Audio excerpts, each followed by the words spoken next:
नमस्कार। First question है,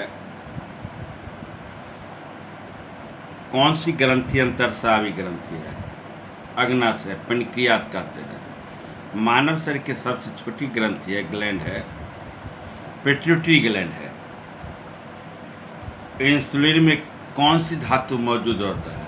insulin में जस्ता। इंसुलिन क्या है? एक प्रकार का हार्मोन है। इंसुलिन प्राप्त होता है डहेलिया के जड़ से। इंसुलिन क्या होता है? एक प्रोटीन है। इंसुलिन का उत्पादन किया जा सकता है आइलेट्स ऑफ लैंगरहंस द्वारा। मानव शरीर में मानव हार्मोन इंसुलिन उत्पन्न होता है अग्नाशय से।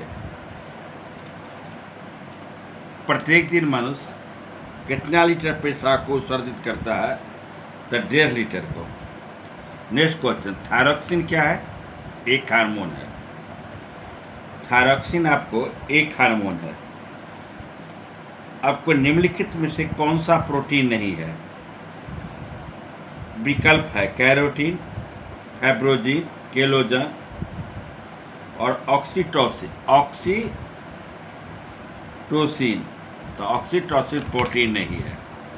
नेक्स्ट क्वेश्चन है, एस्ट्रोजन किसके द्वारा उत्पादित किया जाता है? पुटिका के द्वारा। एस्ट्रोजन पुटिका के द्वारा उत्पादित किया जाता है। निषेचन की क्रिया कहाँ होती है? ओविडक्ट में।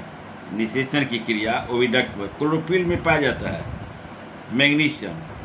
प्रकाश संश्लेषण का उत्पाद है ऑक्सीजन। ग्लूकोज का फार्मूला होता है C6H12 O6 होता है ग्लूकोज का फार्मूला। प्रकाश संश्लेषण के दौरान हरे पौधे अवशोषित करते हैं कार्बन डाइऑक्साइड। पौधे द्वारा ली गई विकर्ण ऊर्जा निम्न परिणाम देता है जल के प्रकाश के अपघटन के लिए। नेक्स्ट क्वेश्चन आपको द हिंदू का है, चंद्रयान 3। चंद्रयान 3 का कल लॉन्च हो गया। चंद्रयान 1 भेजा गया था इसरो द्वारा 2008 में, लेकिन असफल रहा। चंद्रयान 2 भेजा गया इसके बाद, वो भी असफल रहा। सफल लैंडिंग नहीं कराया जा सका। उस समय इसरो के अध्यक्ष थे के सिवन। अभी जो चंद्रयान 3 है, कल 23/8/2023 को चांद के दक्षिणी पोल पर सॉफ्ट लैंडिंग कराया गया। दुनिया का पहला देश भारत बना जो चंद्रयान का सॉफ्ट लैंडिंग कराया गया। यह भारत विज्ञान के क्षेत्र में भारत ने काफ़ी प्रगति हुई। विक्रम साराभाई, UR राव जैसे वैज्ञानिकों ने विज्ञान के क्षेत्र में महत्वपूर्ण, अंतरिक्ष के क्षेत्र में महत्वपूर्ण योगदान दिया था। उसी योगदान को आगे बढ़ाते हुए के स्वामीनाथन, उसी अनुसंधान को आगे बढ़ाते हुए कल दुनिया में इतिहास रच दिया गया। और दुनिया में इतिहास रच दिया चंद्रयान 3। यह क्वेश्चन परीक्षा में पूछा सकता है, चंद्रयान दुनिया का कौन सा ऐसा देश है जो चंद्रमा के दक्षिणी साइड ध्रुव पर पोल पर लॉन्च कराया चंद्रयान 3 का? चंद्रयान 3 का लॉन्च कराया भारत। कल का दिन भारत का गौरवमय दिन रहा। इतिहास इस दिन को भूला नहीं सकता। विज्ञान की प्रगति को भूला नहीं जा सकता। इसरो के वैज्ञानिक को धन्यवाद देना चाहते हैं जो चंद्रयान 3 को सॉफ्ट लैंडिंग करवाया। नेक्स्ट क्वेश्चन, ब्रिक्स की मीटिंग हो रहा है 22 अगस्त से 24 अगस्त के बीच। ब्रिक्स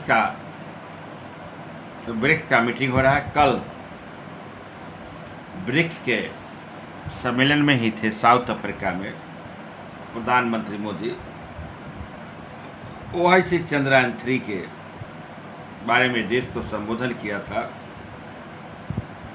और चंद्रयान 3 के विषय में गर्म सफल लॉन्चिंग पर भारतीय वैज्ञानिक को धन्यवाद दिया था। तो ब्रिक्स में कितने देश हैं? ब्रिक्स में 5 देश हैं। ब्राज़ील है, रसिया है, इंडिया है, चाइना है और साउथ अफ्रीका है। ब्राज़ील में 5 देश है। ब्रिक्स की स्थापना हुआ था 16 जून 2009 को। भारत और पाकिस्तान ब्रिक्स का सदस्य बना था 2017 में। अभी चाइना की राष्ट्रपति शी जिनपिंग और भारत के प्रधानमंत्री पीएम मोदी और दक्षिण अफ्रीका का लूला डी सिल्वा। एलएसी पर जो तनाव हुआ था, गलवान घाटी में जो घटना घटी थी, आमने सामने शी जिनपिंग और प्रधानमंत्री मोदी की बातचीत होगी। ब्रिक्स का पहला सम्मेलन हुआ था, रसिया में हुआ था। अब जान लीजिए, दो ब्रिक्स के सदस्यों ने मिलकर क्लाइमेट चेंज, इकोनॉमिक ग्रोथ, ऊर्जा के संबंध में बातचीत करेंगे। और दूसरी बात क्या है, ब्रिक्स में नए सदस्यों के भी शामिल कैसे ईरान हुआ, बांग्लादेश हुआ की बात चलेगी। तो ब्रिक्स समिट के विषय में आपको चर्चा किए। नेक्स्ट क्वेश्चन है चाइना के विषय में हम चर्चा कर दे। चीन की प्रोग्रेस, जो चीन है, चीन का प्रोग्रेस कम हुआ है, माने इकोनॉमिक डाउन हुआ है चीन का। कोविड-19 के दौरान दुनिया के देशों में तो इकोनॉमिक डाउन हुआ ही था। कोविड-19 की उत्पत्ति यानी कोरोना की उत्पत्ति कहा था चीन के वुहान शहर से ही हुआ था। वहाँ काफ़ी लोग प्रभावित हुए थे। चीन ने जबरदस्त लॉकडाउन लगाया था, बिल्कुल लॉकडाउन, बिल्कुल प्रतिबंध लगाया था, जिस कारण वहाँ की बहुत सारी कंपनी चाइना छोड़कर दूसरा देश पर शिफ्ट कर गए। चीन का एक्सपोर्ट भी कम हुआ, निर्यात भी कम हुआ। निर्यात कम होने के कारण उसके जीडीपी में कमी आई। जीडीपी में बेरोजगारी दर भी बढ़ा है। बेरोजगारी दर 5.3% हो गया है। अब बेरोजगारों की संख्या कुल जनसंख्या का 21.3% हो गया है, जो चीन के ऊपर सबसे बड़ा बोझ है। चीन की जीडीपी का 282% उधार है, माने कर्जा लिए हुए है दूसरा देश से।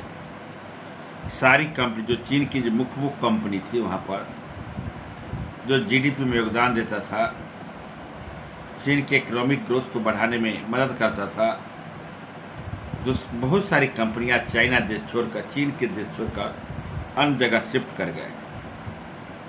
रिटेल वस्तु के भी जो चीन निर्यात करता था, उस निर्यात में कमी आई। तो इसमें भारत का क्या हुआ?